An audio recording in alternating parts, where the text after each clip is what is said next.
봉쇄, 백신 의무화 반대 헤이그에서도 과격 시위, 유럽 곳곳 확산. 네덜란드 로테르담에서 전날 코로나19 방역 조치에 반대하는 시위가 과격해져 경찰의 경고 사격에 3명이 다친 데 이어 20일에도 헤이그에서 당국에 항의하는 시위가 이어졌다. 오스트리아와 스위스, 이탈리아, 크로아티아에서도 비슷한 시위가 벌어지는 등 봉쇄 도입 조치를 하거나 검토 중인 유럽 곳곳이 몸살을 앓고 있다. 헤이그에서는 수천 명의 시위 참가자들이 불을 지르고 자전거를 던져 불에 태우는 모습이 목격됐다고 영국 BBC가 다음날 전했다. 경찰은 기마대를 동원하거나 물대포를 쏴 군중을 해산하려 했다. 부상자를 실어 나르는 앰뷸런스를 향해서도 돌을 던지는 사람이 있었다고 경찰은 전했다. 헤이그 경찰은 트위터에 올린 글을 통해 5명의 경관이 시위 진압 과정에 다쳤으며 1명이 다리를 다쳐 구급차로 병원에 후송됐다고 전했다. 암스테르담과 남부 도시 브레다에서 제한 조치에 반대하는 시위가 이어졌지만 비교적 조용한 편이었다. DPA와 AP통신에 따르면 오스트리아 수도 비넨은 경찰 추산 3만 5천 명이 모여 정부의 전면 봉쇄와 코로나19 백신 접종 의무화에 항의했다. 이들은 정부의 조처가 강압적이라면서 자유를 외쳤다. 시위 참가자 상당수는 마스크를 착용하지 않았다. 주요 참가 단체 중 한 곳인 극우 자유당의 헤르베르트 키클 대표는 동영상 연설을 통해 정부의 방역 조치가 전체주의적이라고 비판했다. 코로나19에 감염된 그는 격리 조처 때문에 시위 현장에 직접 나타나지 못했다.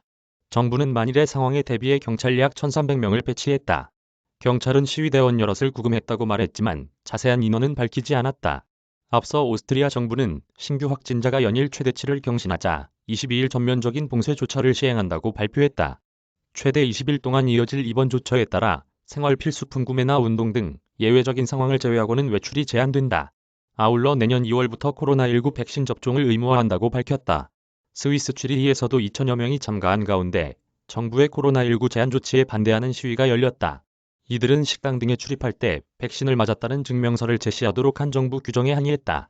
이탈리아와 크로아티아, 멀리 카리브해의 프랑스령, 과달루페 섬에서도 많은 사람들이 모여 정부의 방역 조치에 반대하는 시위를 벌였다. 지난 19일 네덜란드 로테르담의 과격한 시위 양상을 전한 BBC 동영상은 사뭇 충격적이다. 정부의 부분 봉쇄 조치와 코로나19 백신 미접종자의 식당, 술집 등 출입을 제한하려는 계획에 항의하는 시위가 열렸는데 수백 명이 경찰관과 소방관들에게 돌을 던지고 차량과 스쿠터, 자전거 등에 불을 지르면서 혼란이 빚어졌다. 경찰은 물대포를 쏘거나 경고 사격을 하며 대응했고 시위 참가자 수십 명을 체포했다. 경고 사격으로 적어도 3명이 병원에 가 치료를 받았으며 경관 중에서도 부상자가 여럿 나왔다.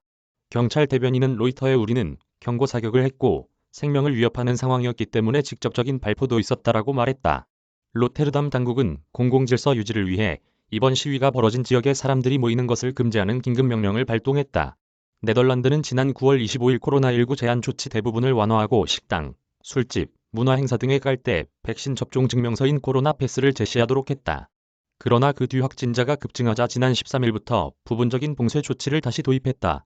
네덜란드 정부는 술집, 식당 등의 백신 접종 완료자와 코로나19에 걸렸다가 회복한 사람만 출입을 허용하고 미접종자는 배제하는 방안도 검토 중인데 의회에서는 반대가 상당한 상황이다. 네덜란드 정부는 19일 의료체계에 부담을 주는 상황을 막기 위해 2년 연속 새해 불꽃놀이를 금지한다고 발표하기도 했다. 임병선 평화연구소 사무국장 이메일 주소 저작권자 서울신문사